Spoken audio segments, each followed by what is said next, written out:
Hello good morning students. Last कल हमने क्या देख रहे थे? न्यूमेरिकल्स। ठीक है, किस पे बेस्ड थे? अपने Wheatstone bridge and metre bridge पे।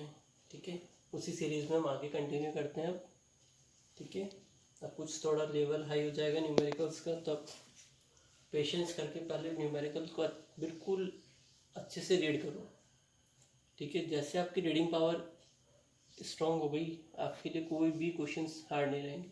मैंने आपको पहले भी बताया है, आप जब तक अच्छे से रीडिंग नहीं करोगे, आपको उसके अंदर की डिमांड क्या है, क्वेश्चन में क्या गिवन है, वो आप जब तक अंडरस्टैंड नहीं होगा, आप इस आगे कुछ भी सॉल्व नहीं कर सकते हो। फिर उस केस में क्या होगा, आप कुछ भी फार्मूला अप्लाई कर दोगे, जहाँ पता चला जिस केस में आंसर 2 लाइन्स का होगा, आप 7-8 लाइन्स में उसको सॉल्व कर रहे होंगे, और फिर पता चला वो रॉन्ग हो गया, तो पूरा ही सब कुछ गड़बड़।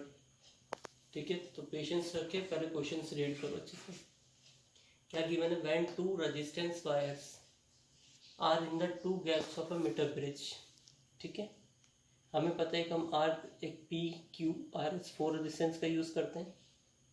हमें गैप्स कौन कौन से थे? हमारे 2 ही गैप्स स्टार्टिंग में। कौन से थे? आर और एस, 2 टाइप्स के गैप्स आ रहे थे हमारे पास। ठीक है, आपने देखा होगा गैप कौन से थे? हमने जो कॉपर स्ट्रिप से जो गैप थे वो हमारे पास आर और एस थे। ठीक है, हमने क्या देखा? The balance point was found to be 1/3 metre from the zero end. आपकी जो स्केल थी उस पॉइंट से आपका जो पॉइंट आया ना, बैलेंस पॉइंट, वो कितनी लेंथ पर आया? 1/3 metre from the zero end when 6 ohm coil is connected in series. अब यहाँ तक क्वेश्चन एक पार्ट कंप्लीट हो गया है। ठीक है, वैन आ गया ना।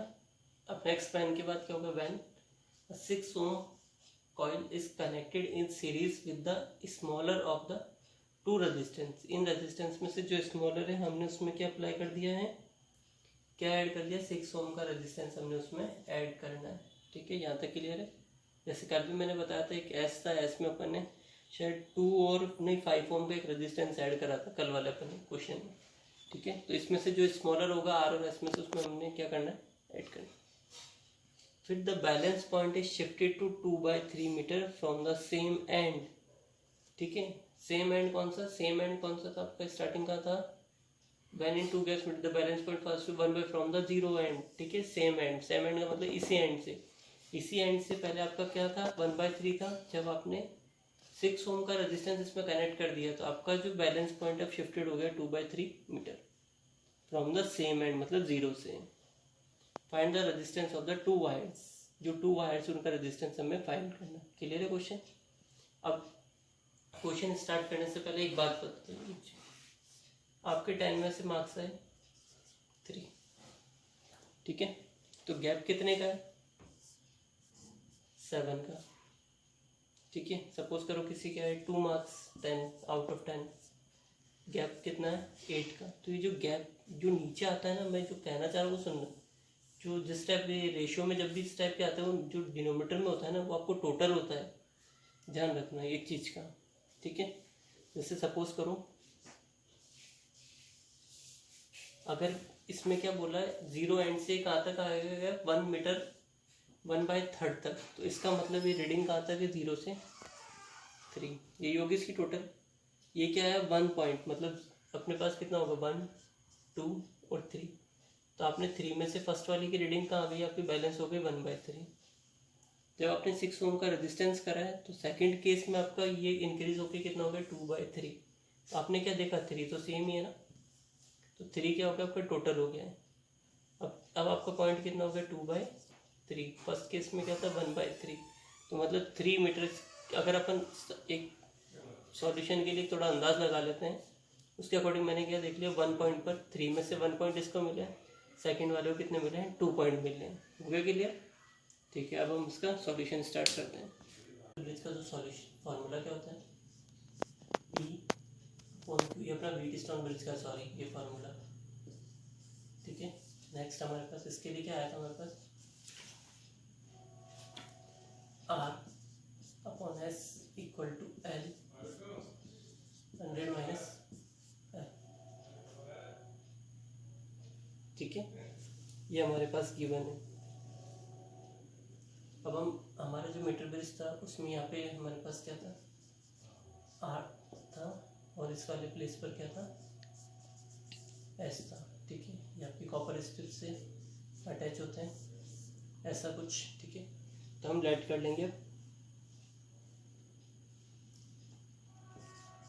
लेट कर लेंगे आर को, तो हम क्या लेट कर लेंगे, R1, एंड एस को क्या लेट कर लेंगे, R2। ठीक है, ये हमने लेट कर लिया। हमारी जो एल आ रही है वो क्या आ रही है, 1/3 मीटर। यही था आपके क्वेश्चन में, एल क्या गिवन आ रही है आपके पास, 1/3 मीटर। ठीक है, अपने अकॉर्डिंग ये है, तो रिमेनिंग कितनी बची। अब मैंने आपको क्या बताया था, अगर 3 है, 3 में से 1 आपने यूज़ कर लिए, देन आपके पास रिमेनिंग कितनी बची है। अगर एक देखो, पहले हमारे पास एक क्या होता है, एल होता है, एक कितना होता है, 100 है, तो एल इक्वल टू 1/3 मीटर है, तो 100 माइनस एल इक्वल टू कितना हो जाएगा, 1 माइनस 1/3। यहाँ से देखो हमने लेट क्या करा, R equal to R1, S equal to R2। जब आपके पास एल इक्वल टू 1/3 मीटर है, ठीक है, तो सेकंड कितनी होती है, 100 माइनस एल, तो 100 माइनस एल इक्वल टू कितना होगा, 1 माइनस 1/3, 2/3 मीटर के इक्वल। हो गया क्लियर। अब आपके माइंड में आ रहा होगा, सर आपने एल की जगह यहाँ क्यों नहीं पुट करा, तो अभी वो अपने पास पॉइंट नहीं है, उसने बोला एंड से 1/3 काट के। अगर मैं बोलता 50 मीटर पे है, तो मैं एल की जगह 50 लेके इसमें से माइनस करता।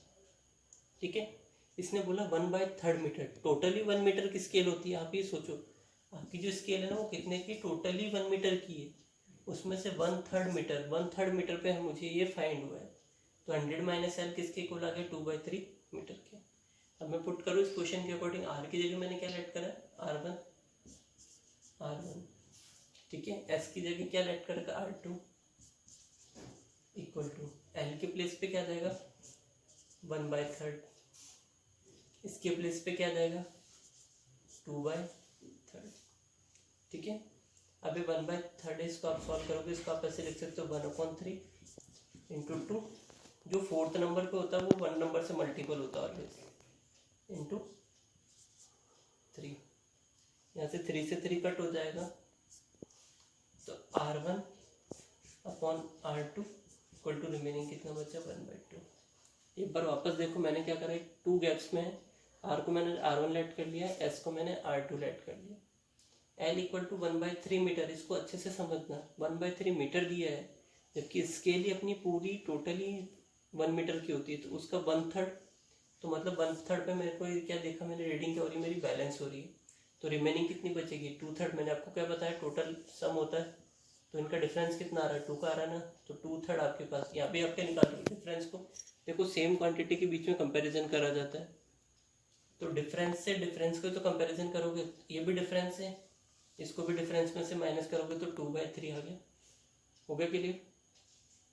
अब R1/R2, R1 की जगह आपने क्या पुट करा, 1/3, R2 की जगह क्या पुट करा, 2/3, 3 से 3 कट, तो आपके पास क्या बचा, R1/R2 इक्वल टू 1/2। और आप क्या लिख सकते हो, twice of R1 equal to R2।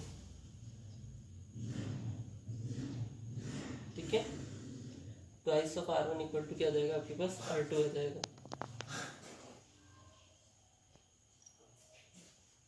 अब हमें क्या क्वेश्चन में क्या गिवन था, स्मॉलर 1 में 6 ओम, तो हमें स्मॉलर तो पता ही नहीं है, कैसे फाइंड करोगे। यहाँ से देखो R2 क्या है, R1 का डबल है, इनकेस अगर R1 1 होता है तो R2 क्या हो जाएगा, 2 हो जाएगा, तो अब इसमें स्मॉलर कौन हुआ, R1 हुआ ना। ठीक है, या फिर आप ऐसे भी लिख सकते हो, R1 इस R2 का हाफ है। ठीक है, R1 is divide half of R2। Clear है। तो R2 की अगर मान लो आप R1 की अगर 2 पुट करते हो तो ये 4 टाइम्स हो जाएगा, 4 हो जाएगा, 3 पुट करते हो तो 6 हो जाएगा। तो आप क्लियर हो गया आपको। तो R1 क्या है, स्मॉलर है, तो R1 is less than R2। ठीक है, यहाँ तक क्लियर होगा। अब सेकंड केस क्या बोला, 6 ohm coil is connected in series with the smaller resistance. तो हमने क्या करा, नाउ 6 ओम रेजिस्टेंस किसके साथ होगा, स्मॉलर वन के साथ। तो नाउ रेजिस्टेंस, अब नाउ रेजिस्टेंस R1 प्लस 6। ठीक है, R2 में there is no change in R2, तो R2 एज इट इज रहेगा। अब केस क्या बोला है, अब आपकी जो लेंथ है इस केस में, अब इसको मान लो L डैश, ये आपके पास कितनी है 2/3 metre. 100 minus L dash equal to कितना होगा 1 माइनस 2/3, तो 100 minus L dash equal to आ गया 1/3 मीटर। ठीक है, यहाँ मैंने क्या बताया, ये 2/3 है तो गैप कितने का 1/3, तो इनका डिफरेंस कितना आ गया 1/3। सेम कंपैरिजन करो। अब आर की जगह क्या इतना आएगा, फर्स्ट वाले पे R1 + 6, R2 तो एज इट इज है तो R2 इक्वल टू एल की जगह एल डैश कितना है 2/3 है, नीचे कितना आ रहा है 1/3, तो यहाँ पे हो जाएगा R1 + 6, और यहाँ से आपने क्या देखा R2 की जगह मैं क्या लिख सकता हूँ ट्वाइस ऑफ R1, यहाँ पुट कर दीजिए ट्वाइस ऑफ R1। ये 3 तो 3 वैसे भी कटेगा क्योंकि आप इसको ऐसे भी लिख सकते हो 2/3 × 1 × 3, तो 3 से 3 कट, तो मैं इसको लिख सकता हूँ R1 + 6 equal to 2 × 2R1, R1 + 6 equal to हो जाएगा 4R1। अब यहाँ से आप 4R1 इस साइड आके सब्ट्रैक्ट होगा तो 6 इक्वल टू 3R1, तो R1 इक्वल टू, अब देखो मल्टीपल है तो डिवाइड में जाएगा, तो 3 × 2 = 6 2 ओम, तो ओम किसकी लगाया क्योंकि रेजिस्टेंस की यूनिट होती है ओम, तो R1 कितना आ गया 2 ओम, और हमें पता है R2 इक्वल्स टू कितना है twice of R1, then R2 becomes 2 × 2 4 ohm. Clear हो गया। तो हमने पहले लेट करा था कि R1 स्मॉलर है R2 ग्रेटर है, यहाँ से भी आपके पास प्रूफ हो गया R1 2 है, R2 कितना है 4 ओम। क्लियर है।